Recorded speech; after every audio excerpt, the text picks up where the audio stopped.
Hello everyone. Main ingredients today, courgettes. They look like gherkins, massive gherkins. So we are going to make pesto.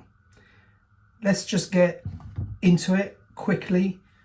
I will show you the ingredients very shortly. Right, very hot oil. The courgettes go in abbondante olive oil. Abbondante means lots of it, of olive oil. Don't be shy, because you would have to add it in the end anyway when we blend it and we make this beautiful green, I wouldn't say it's too dense, it's going to be very smooth, it's going to be liquid-ish, and then we'll see in the end how it will come out. Now that is going to go by itself. We just leave it, we toss it every so often. I'm going to chop half of an onion. I don't want too much onion, I want the flavour to be primarily courgette and basil. So I'll have a very small onion, that'll do. That can go in. I'm going to chop that up now, or slice it. It doesn't really matter how you cut it up, because it's going to be hand blended, so no problem with that.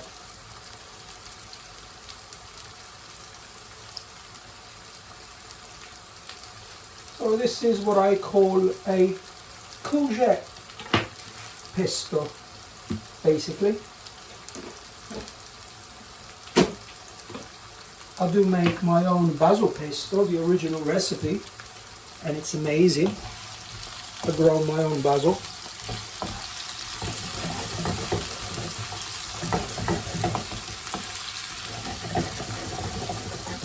That will go for just by itself for a little while.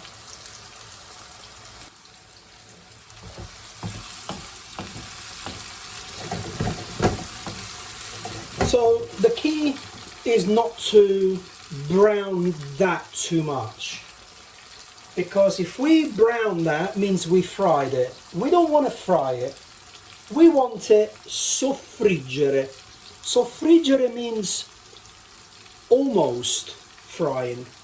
It's sort of halfway there, because if we was to fry this now, we would lose the green, wouldn't we?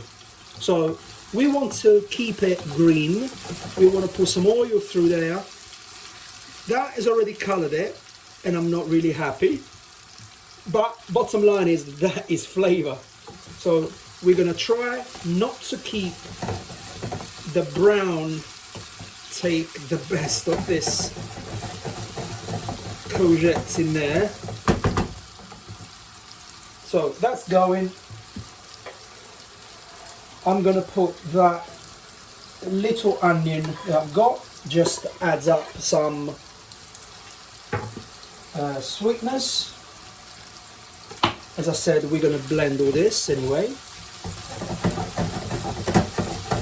We don't want to put the garlic too early, even though when the pesto is made with basil only and the pine nuts, which I have anyway, the garlic goes in raw. That's the original recipe, and I don't agree with it. I strongly disagree with that. The garlic just has a little bit too much of a harsh taste, and I'm not really happy. So I'm going to chop 2 garlic, and they're going to go in very shortly. As you can see, I decided not to chop it because it doesn't really matter.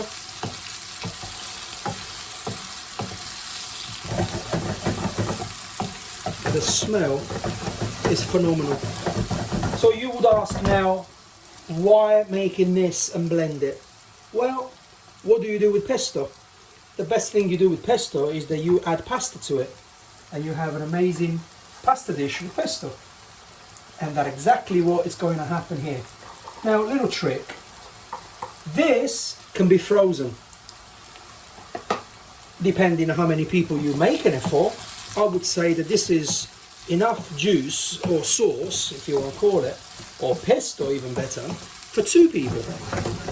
So I normally cook for my wife, and I don't know if she would eat this, because this is a very new recipe to me as well. I've made it once before, but with very different variations, and not really made it this way. So we're going to add some salt, a little bit of pepper,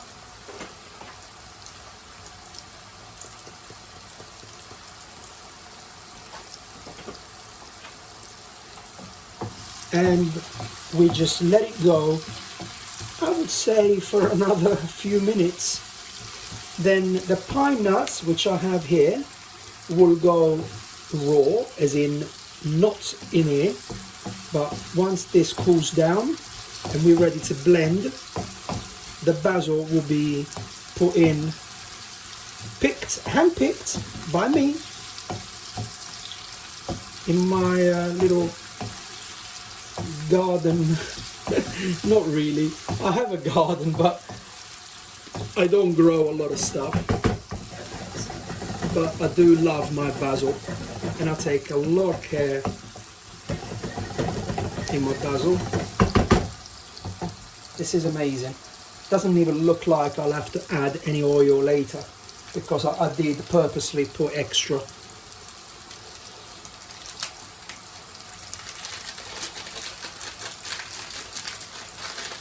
Yeah, I'll see you very shortly when this is pretty much cooked.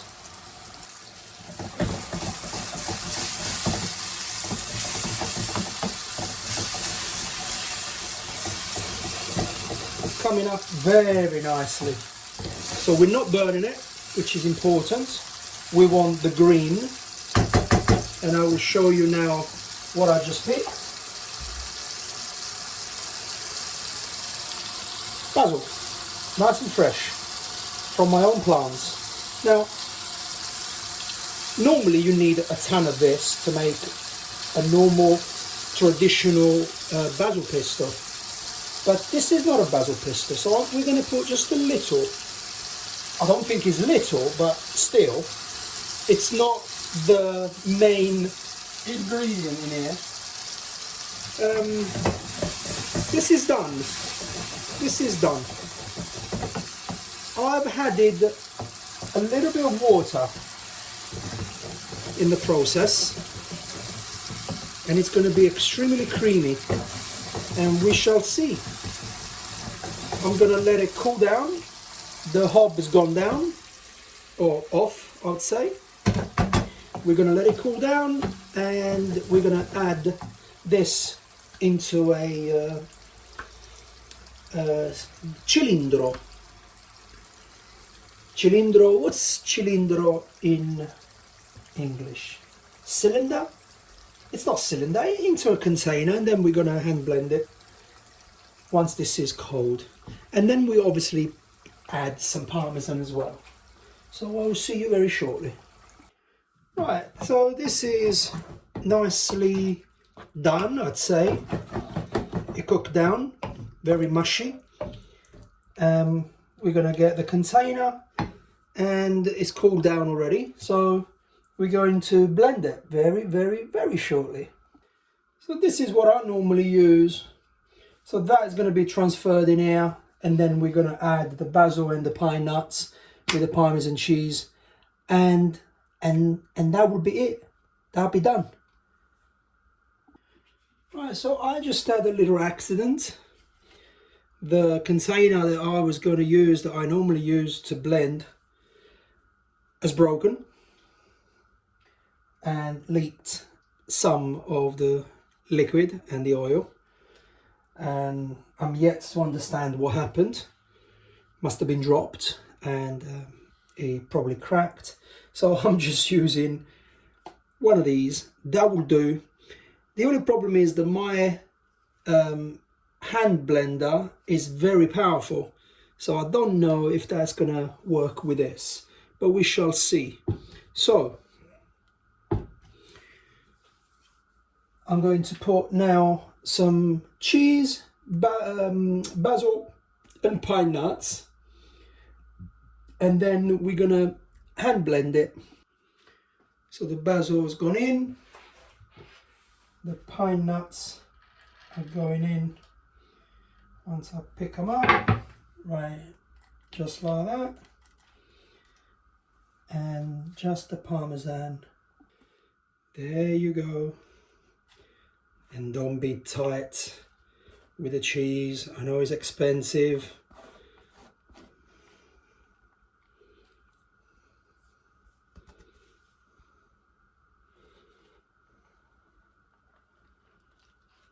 There you go. Lots of mess. Who cares? We clear it up. And this is it. So we are now going to blend this, and I hope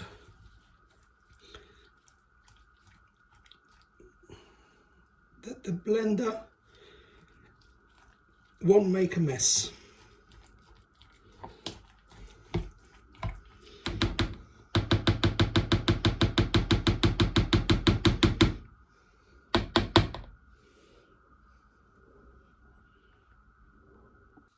Here we go. Let's see what happens, shall we?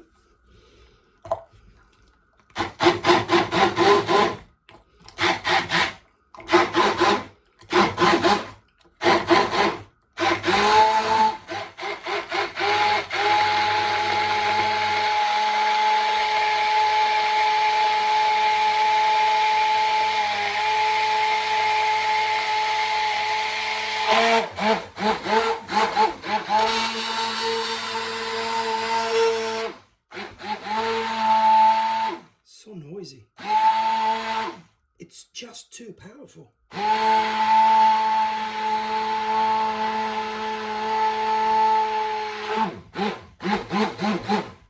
This is it. This, oh my God, the smell. The smell is unreal. I'm lost for word because this is so nice, and I was not expecting to be this nice. So smooth.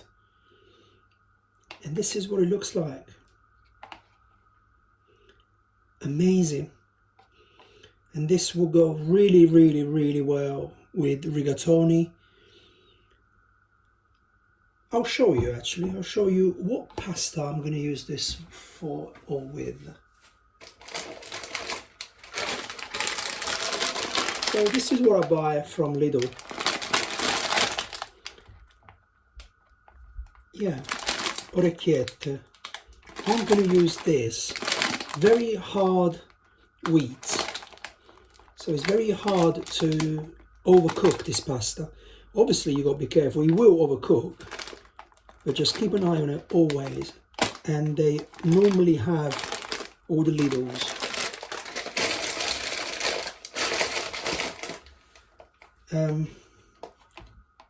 Just the smell is unbelievable, and I'm going to taste it, and I will see you soon. So you can just freeze this, batch it up, even if you want to make lots of it, and then basically you pull it out when you're ready to have it whenever. From frozen, in a pan, you boil some pasta, and you 3/4 cook it in the water, and then the rest will go with the sauce. And you just maybe a little bit of extra parmesan, which I don't think you need. Depends how much you put in. And obviously taste. Always taste it.